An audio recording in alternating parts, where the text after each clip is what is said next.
Então, x igual 0, y igual 2. Então, a gente demanda isso aqui. Então, aqui vai aparecer 2 é igual a k dividido por cosseno de 0. Cosseno de 0 vale 1.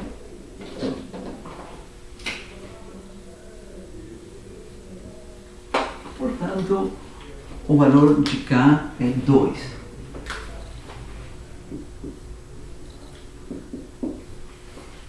Uma constante deixa de ser arbitrária, né? Adquire o valor 2. Bom, com isso, substituindo na solução geral com esse valor peculiar da constante, a gente chega à solução do PDI. Né? 2 em 1, 2 pontos, então vai dar y igual 2 dividido por cosseno de x.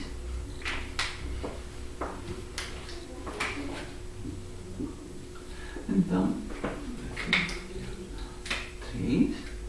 Então, essa é a solução do PDI.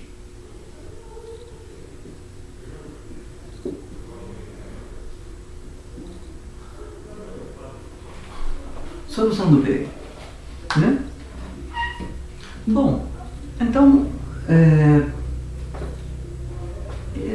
a expectativa nossa, né, é que quando a gente estiver trabalhando com PBI, como o que a gente escreveu, né, o formato geral de y de x igual uma função f de xy, né, e obedecendo uma condição inicial dada, a expectativa é que esse problema possua uma única solução, né, assim à primeira vista, né, porque se a gente acompanhar o raciocínio que foi feito neste exemplo, como que a gente resolve esse PBI? Bom, primeiro a gente resolve a equação diferencial, a gente busca a solução geral, né, a mais geral possível, vai conter uma constante arbitrária.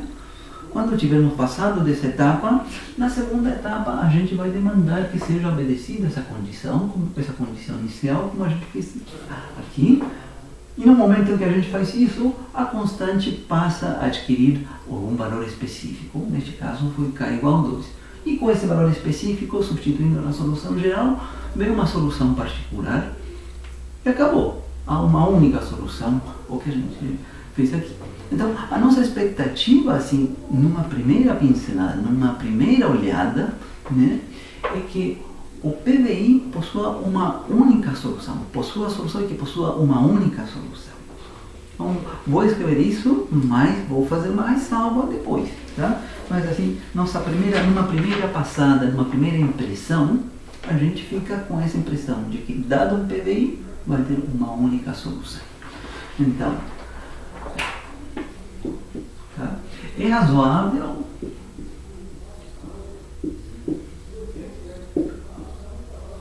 pensar que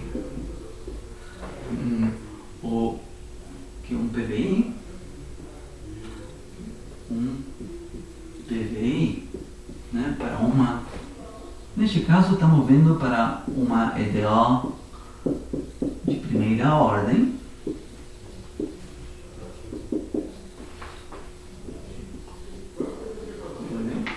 mas repito que isso se pode generalizar para um PBI com uma EDO de segunda ordem, colocando duas condições iniciais, e assim por diante se pode generalizar para uma EDO de ordem N, né? Mas a gente está começando com o básico, o mais simples de tudo, consideremos EDO de primeira ordem. Então é razoável pensar que um PBI para uma EDO de primeira ordem, né, possua uma única solução.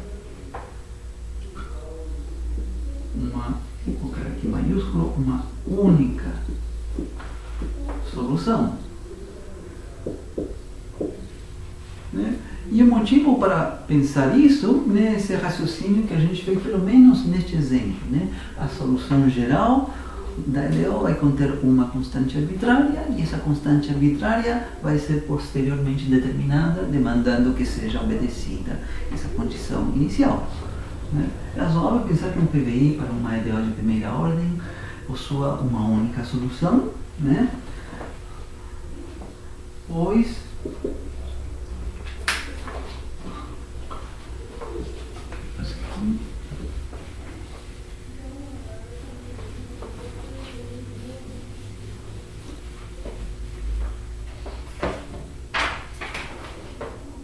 a solução geral da EDO vai conter uma constante arbitrária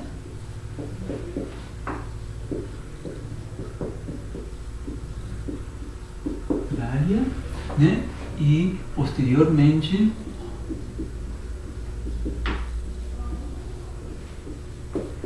esta constante será determinada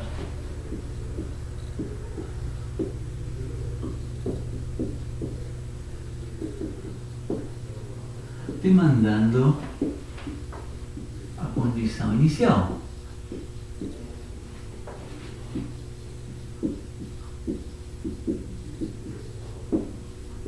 Do PVI.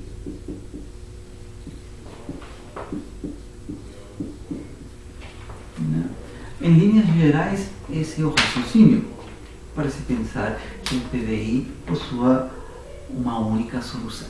Né? Mas aqui vem a ressalva, isso não é sempre verdade. Tá? Isso não é sempre verdade. Então aqui vou dar um exemplo. Tá? Então, mas há casos em que o anterior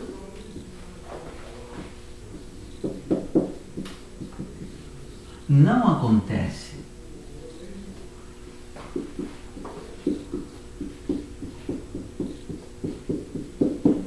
Então, vejamos isso com um exemplo.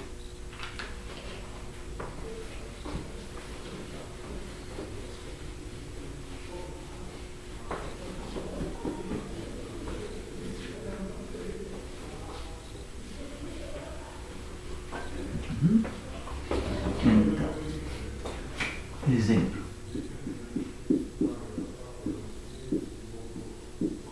Então, consideremos o seguinte PVI. Vai ser um PVI com uma EDO bastante simples. Tá? É dy de x igual y elevado a 2/5, onde o intervalo aberto em questão vai ser a reta real toda. Né? X vindo de menos infinito até mais infinito, né? E com a condição inicial y de 0 igual a 0. Né? Quando x igual a 0, y vale 0.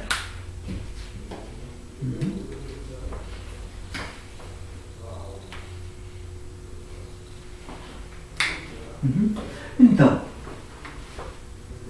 vejamos qual é a solução deste PVI. Para isso, começamos buscando a solução geral da equação diferencial. Né? Essa é a primeira etapa. Então, vejamos.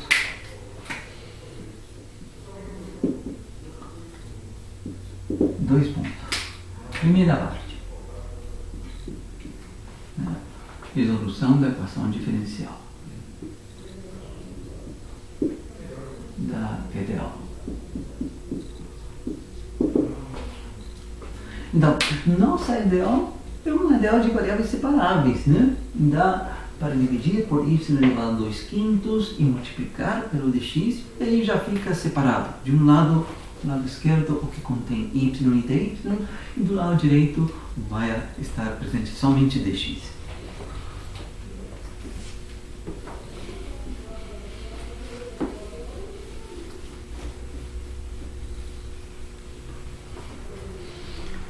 Então, vou começar escrevendo então dy Vou tentar aqui aproveitar mais o espaço, né? Vou assumir um pouco o risco de que fique um pouco mais apertado, mas eu gostaria que ficassem as passagens aqui escritas, porque vai haver um raciocínio que eu vou fazer e vou precisar olhar para estas passagens. Então, vou apertar um pouco mais do que eu fiz nos quadros anteriores, tá? Com a intenção de que esteja tudo escrito aqui, o desenvolvimento da resolução dessa EDO.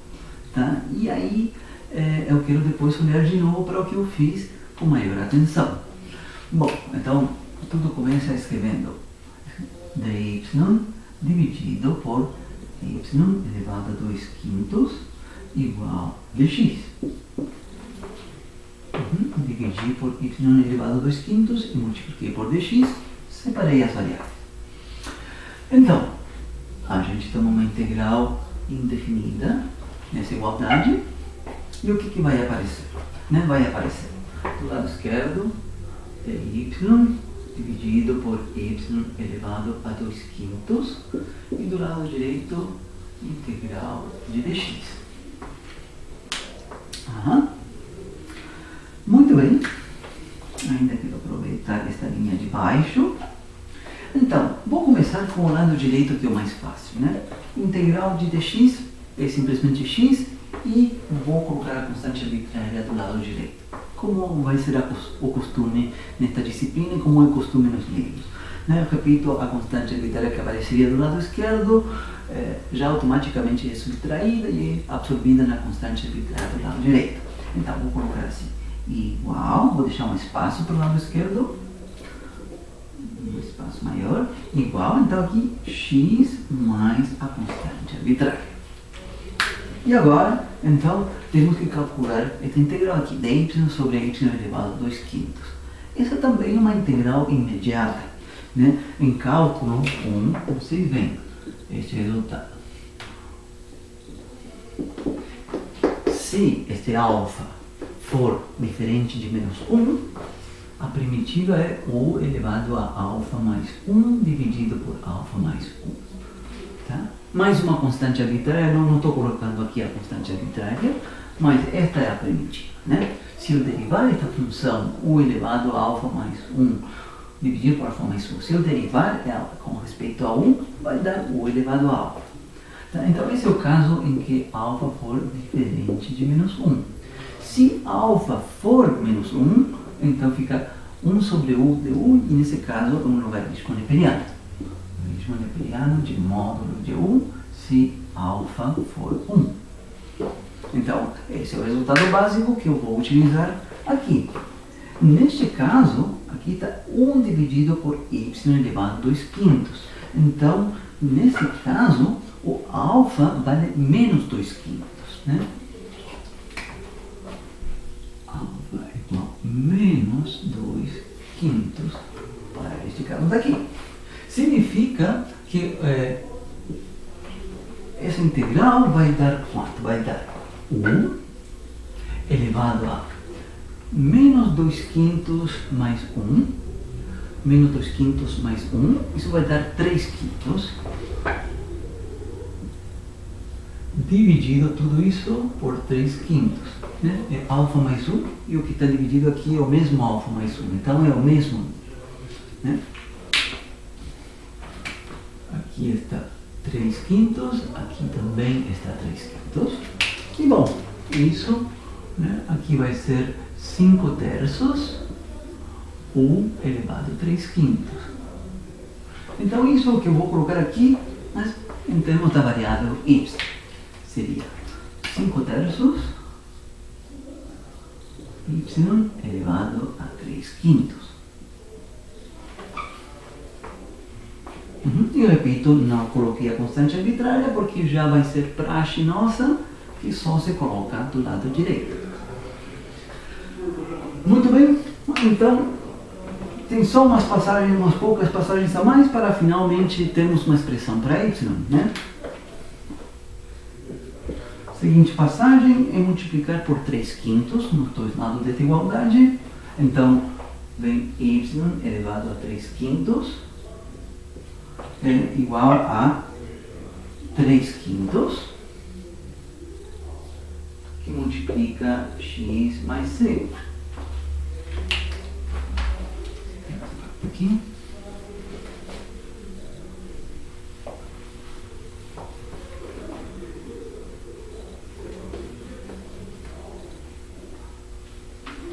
Muito bem. E finalmente, nessa igualdade, é só elevar agora a 5 terços, para que aqui fique simplesmente y elevado a 1.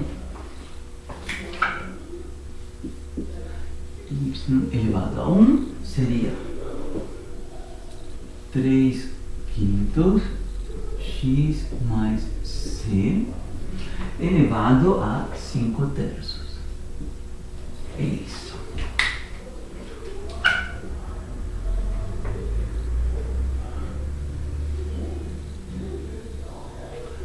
Isso.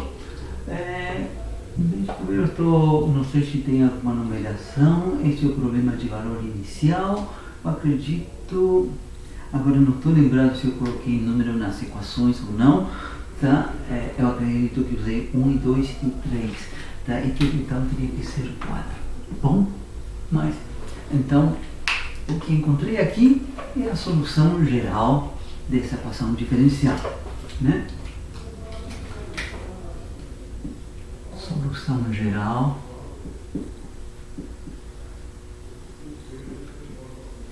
da EDO,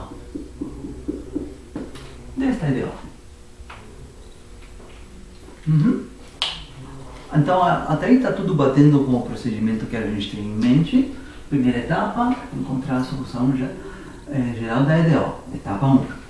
Etapa 2 agora, tem 2 comandos, é o uso da condição inicial.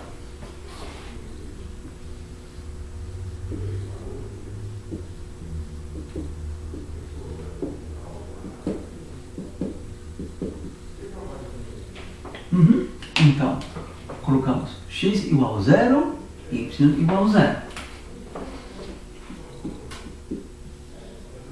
Y igual a 2 pontos. Então, o que vai acontecer em nossa solução quando a gente colocar x igual a 0, y igual a 0? Bom, do lado esquerdo vai aparecer y igual a 0. E do lado direito, quanto vai ficar se a gente colocar x igual a 0? Aqui vai ficar simplesmente 3 quintos c. Tudo isso elevado a 5 terços. E aqui é 2 palitos, né? Isolar-se, né? Colocar aqui, elevar isto a 3 quintos.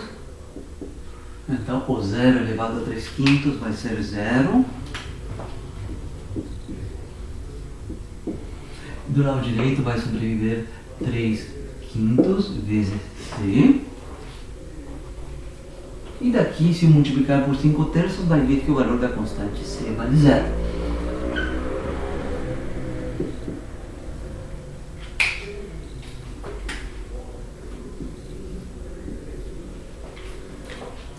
Então, vou colocar um 5 aqui. Bom, e com isso, finaliza a etapa 2 e agora é só substituir o valor de c igual a 0 na solução geral e a gente obtém a nossa solução do PDI. Então, 5 em 4.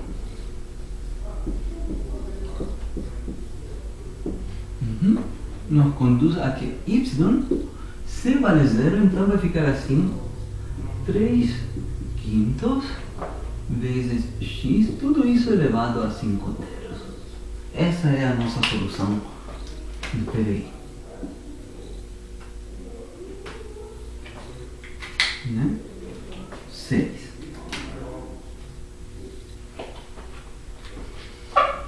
E é a única solução do problema, né? Como a gente tinha esperado. Obtivemos a solução geral, aparece uma constante arbitrária, foi demandada que seja obedecida a condição inicial, e essa condição inicial fixa o valor da constante c, e aí chegamos na solução do problema, e é a única que a gente encontrou aqui. Né? Bom, eu falei que estou colocando este exemplo como uma ressalva a essa observação, né? A essa observação de que eu falei que é razoável a gente pensar que um PVI possua uma única solução, né? Aqui agora a coisa está funcionando a favor desse raciocínio, né? Estamos chegando numa única solução. Então, aqui vem a observação, com a qual a gente se encontra que não é para nada óbvio isso. Mas,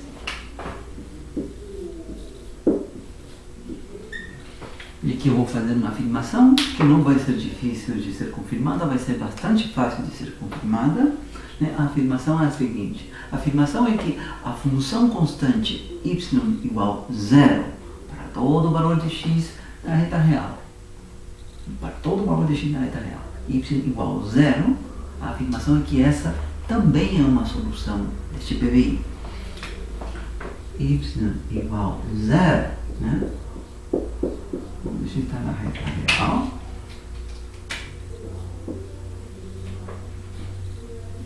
A afirmação é que isso também é uma solução.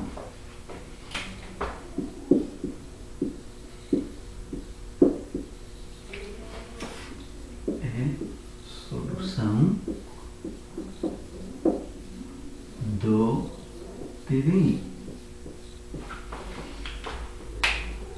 Olha, então vou estar chamando a primeira de y1, a que a gente encontrou, e a outra que estou afirmando assim à mão, sem justificar, né? y2.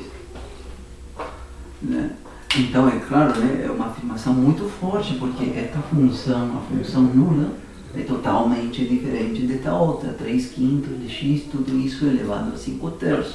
São totalmente diferentes, né? Esta função nula é uma reta horizontal em cima do eixo x, e esta 5/3 é uma função ímpar, é uma coisa que está nos quadrantes 1 e 3, tem um perfil dado, né? Mas são funções diferentes.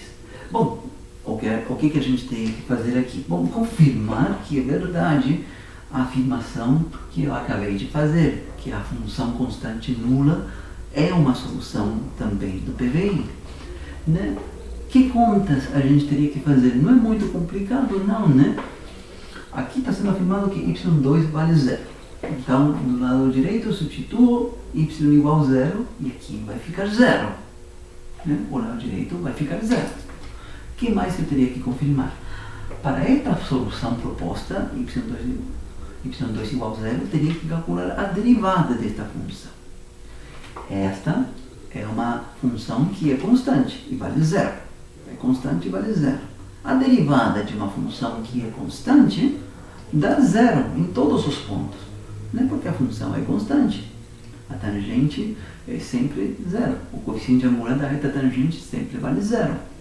Então, é verdade que esta função possui uma derivada 0. Então, do lado esquerdo teria um 0 e do lado direito teria um 0. Ficaria 0 igual a 0.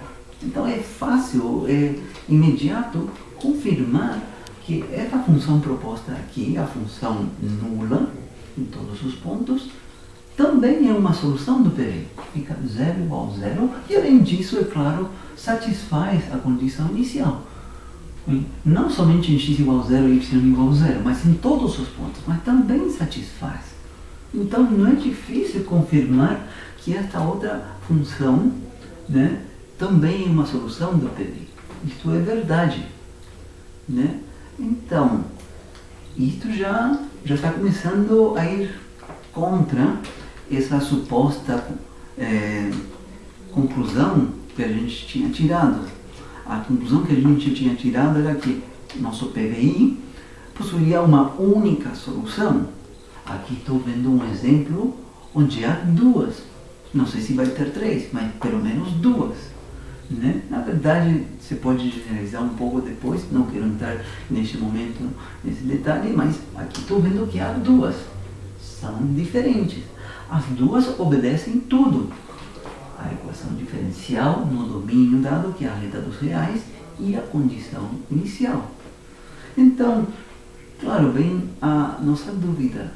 Por que em nossa resolução do exercício não apareceu esta segunda solução, né? A gente quer esclarecer isso, né? Por que a gente não encontrou essa outra solução? Por que a gente só encontrou esta de cima? Então aí vem sutilezas matemáticas. Por isso que eu fiz questão de deixar escritas aqui todas as passagens que nos conduziram a essa primeira solução, né? E na verdade o que eu vou argumentar na continuação é que a gente tinha que ser mais cuidadoso nessas passagens que foram feitas aqui, né? Mas que se a gente tivesse sido 100% cuidadoso, teria aparecido sim também esta outra solução. Teria aparecido a primeira, que foi a que a gente obteve aqui, mas também teria aparecido esta segunda. Vou colocar o número 7. Teria aparecido sim, tá? Só que a gente teria que ter sido mais cuidadoso. Então,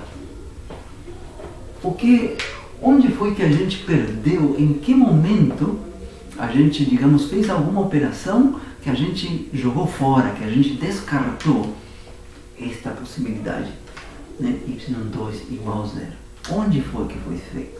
Né? Por isso que eu deixei escritas aqui todas essas passagens. Então, não é trivial se dar conta disso, né? Não é trivial, né? Eu vou dar aqui a resposta, né? A gente deixou fora, né? Descartou esta possibilidade de solução já no momento inicial, quando eu já escrevi a equação diferencial original neste outro formato, quando eu separei as variáveis. Aí, minha afirmação é que aí, nessa etapa, a gente já jogou fora esta outra solução, ficou fora. Por quê? Porque para passar da EDO original para este formato, né, um formato diferencial, né, onde tem uma expressão diferencial do lado esquerdo, expressão diferencial do lado direito, a gente precisou dividir a igualdade por y elevado a 2 quintos. Multiplicamos por dx também, isso é verdade, mas a parte que eu quero enfatizar é que a gente dividiu a igualdade, os dois lados da igualdade, por y elevado a 2 quintos. Então, a pergunta é, sempre se pode dividir uma igualdade dada por alguma expressão? É verdade, se pode, desde que essa expressão que eu escolher para dividir, os dois termos da igualdade seja diferente de 0. Né? Você pode fazer sempre essa operação de dividir por um termo dado uma equação, você pode fazer isso desde que este termo não seja o número 0. Se eu escolher o número 0 e dividir uma igualdade, chego a coisas contraditórias. Não é permitido dividir uma igualdade por 0 e ficar com algo dividido por 0 no lado esquerdo e por outro algo dividido por 0 no lado direito. Chega uma coisa incompatíveis. Né? Por exemplo, fazendo coisas desse tipo, você manipulando alguma equação algébrica, você pode concluir que 1 é igual a 2, por exemplo. Coisa do gênero. Você pode falar brincadeiras matemáticas onde se começa com uma equação bem montada, tudo certinho, se fazem várias passagens matemáticas e no final dessas passagens matemáticas você chega, por exemplo, 1 igual a 2. E você diz o que está errado. E se a gente for revisar essas passagens, em algum momento, solapadamente, né, não dá para ver explicitamente, mas solapadamente, a gente dividiu por um 0. Tá? Não quero ver aqui essas brincadeiras matemáticas, mas a afirmação é que a gente não pode dividir uma igualdade por 0. Então, eu assumi já de partida, ao passar da EDO no formato original, para a EDO aqui onde as variáveis estão separadas, eu já assumi que y era diferente de 0, para poder fazer essa divisão. E daí eu procedi e está tudo ok. Tá? Então, o que eu deveria ter feito antes, né, mesmo de ter dividido por y elevado a 2 quintos?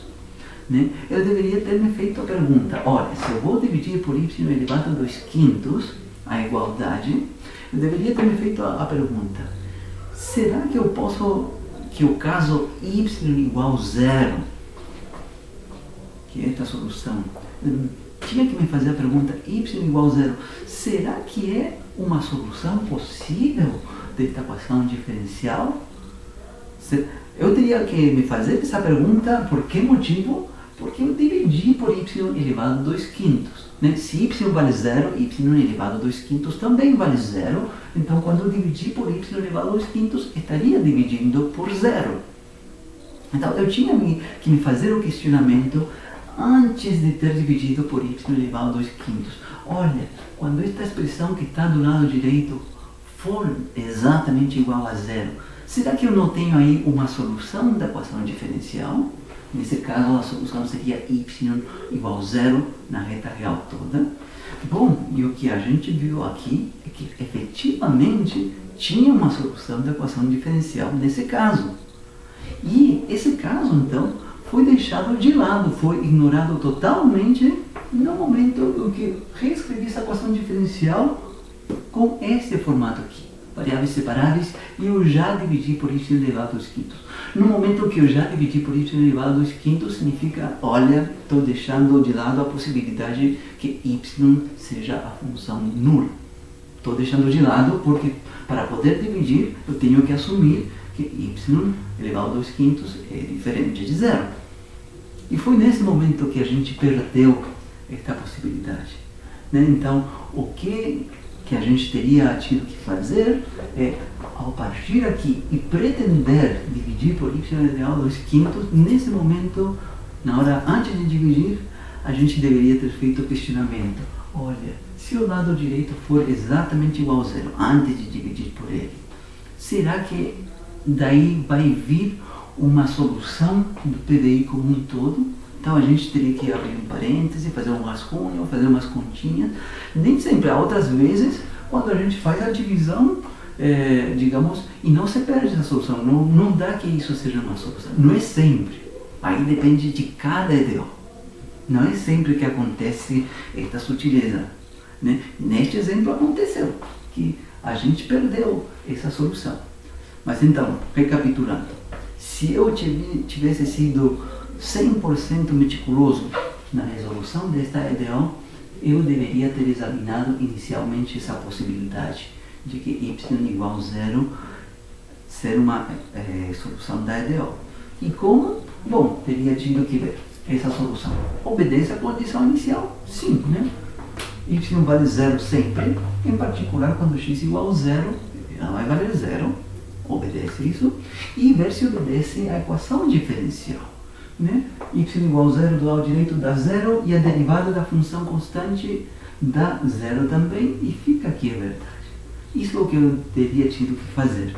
E nesse caso, e depois disso, então, quando eu já me dou conta, olha, é uma solução, vou e anoto, guardo ela num canto, esta é uma solução do PVI. E depois, agora, suponhamos agora que eu quero buscar uma outra solução que não seja esta. E aí, divido por y elevado a 2 quintos e faço todo este procedimento e chego a tal da solução. Né?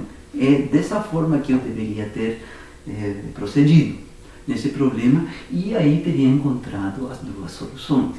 Tá? Então, está sim, digamos, está ao alcance da mão nossa, só que com sutilezas. Né?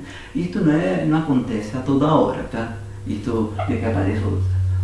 Eu vou falar um pouco mais disto mais adiante, tá? Mas não acontece a toda hora, não. Mas é bom se encontrar com um exemplo, ver isto. Vai ter algum exemplo na lista onde tenha que fazer isso também, para tomar essa precaução. Né? Mas a moral deste exemplo, né, é que um PVI, esse PVI que está aqui, pode ter mais de uma solução. Não é obrigatório que ele tenha uma única solução. Neste exemplo, pelo menos aqui a gente viu duas soluções. Tá? Muito bem. Olha, tem mais coisa para se falar aqui. O teorema de existência e unicidade, que eu vou continuar na próxima aula. Ok? Eu vou parar por aqui então.